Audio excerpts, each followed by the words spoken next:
नमस्ते, मैं प्राची गुप्ता क्लास 6 की अपनी गणित की कक्षा में आप सबका स्वागत करती हूँ। आज की कक्षा में हम देखेंगे कि योग्य प्रगुणों का प्रयोग करके हम कैसे सवाल हल करते हैं।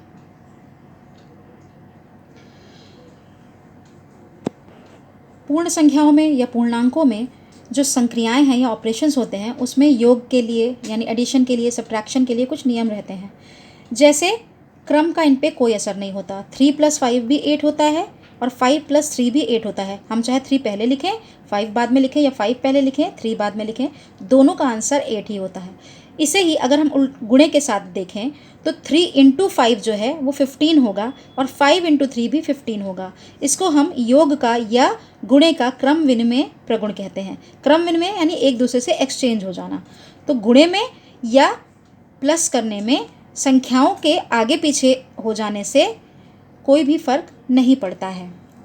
इसी तरह किसी भी संख्या में अगर हम 0 जोड़ते हैं तो संख्या के मान पर कोई असर नहीं होता, वो वही रहती है। जैसे 8 + 0 8 हो गया, 3 + 0 या 0 + 3 वो 3 रहेगा। संख्या आगे पीछे हो उससे फ़र्क नहीं पड़ता और +0 जोड़ने से कोई फ़र्क नहीं पड़ता। और ऐसे ही क्या होता है कि अगर हम 8 में 1 से गुणा करें तो गुणा करने पर भी उसका आंसर 8 रहता है। तो ये गुणन का तत्समक अवयव हुआ। ऐसे ही योग का साहचर्य प्रगुण में क्या होता है कि हम 3 संख्याओं को जोड़ रहे हैं तो इसमें 2 + 3 + 4 है। तो हम पहली 2 संख्याओं को पहले जोड़ें, 2 + 3 5 हो गया, प्लस उसमें 4 जोड़ें तो वो 9 आता है। और अगर हम बाद की दोनों संख्याओं को पहले जोड़ दें, 3 + 4 वो हुआ 7 और फिर उसमें पहली संख्या को जोड़ें 2 तो वो हुआ 9। सेम ऐसा ही हमारे गुणन के साहचर्य प्रगुण में भी होता है कि गुणे में भी संख्याओं का क्रम कोई भी हो, पहले अगर 3 संख्याएं हैं उन्हें हम किसी से भी गुणा करें तो वो सेम रहेगा। 3 × 2 × 4 है। हम इसमें 3 को बाद में गुणा करें और पहले जो 4 × 2 = 8 हो गया वो करें तो हमारा क्या आएगा 24। और अगर हम इसे 3 × 2 कर लें और इसे 4 बाद में गुणा करें तो 3 × 2 = 6 × 4 ये भी आएगा 24। तो योग और गुणे में अधिकतर चीज़ें एक जैसी हो जाती हैं। इस गुणे में भी और योग में भी संख्याओं के क्रम को परिवर्तन करने पे जो हमारा हल आता है उस पर कोई भी असर नहीं होता है। जैसे हम इसमें देख रहे हैं 345 + 789 = डैश + 345।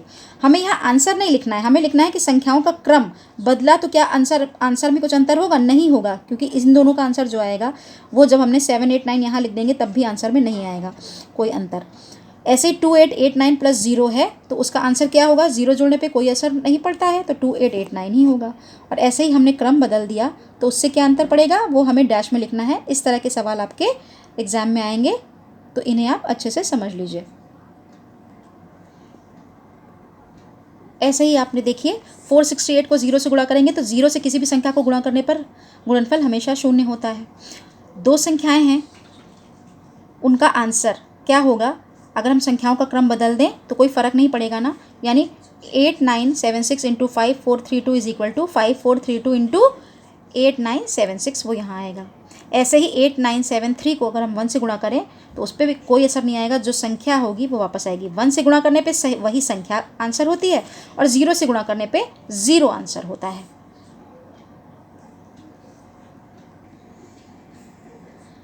अब देखिए हमारे पास गुणे के लिए एक बड़ी संख्या है 4 × 2834 × 25।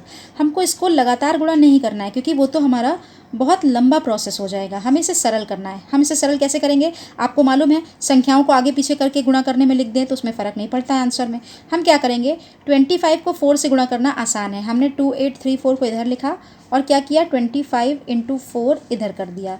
क्यों? हमको मालूम है कि 25 को 4 बार जोड़ते हैं या 25 को 4 से गुणा करते हैं तो वो 100 होता है और किसी भी संख्या को 100 से गुणा करना बहुत आसान है। हमने क्या करेंगे, आंसर 2834 ही होगा और क्योंकि 2 ज़ीरो लगे हैं, वो ज़ीरो आगे लग जाएंगे। 100 से गुणे करने का ये मतलब है। तो देखिए कितना आसान हो गया। अगर हम इस संख्या को 4 से पहले गुणा करते, फिर जो आंसर आता उसको 25 से गुणा करते, तो ये बहुत लंबा होता और उसमें हमारा बहुत टाइम लगता। तो योग्य प्रगुण का आधार लेकर या योग्य प्रगुण का प्रयोग करके गुणनफल ज्ञात कीजिए का मतलब है कि पहले हमें उसे सरल करना है।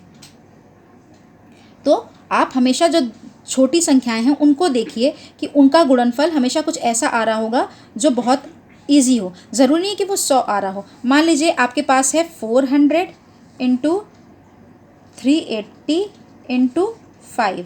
तो देखिए 4 को 5 से गुणा करना आसान है। क्या हो जाएगा, 4 5 ज़ा 20 होता है, 2 ज़ीरो और लग जाएंगे, और इंटू 380।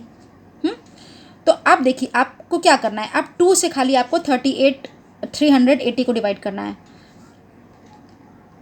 तो क्या हुआ, 760 हुआ जब 380 को हमने 2 से गुणा किया, और 3 ज़ीरो और लगा दिए। तो हमारा आंसर इतनी आसानी से आ गया। क्यों? क्योंकि हमने 400 को 5 से पहले ही गुणा कर लिया था।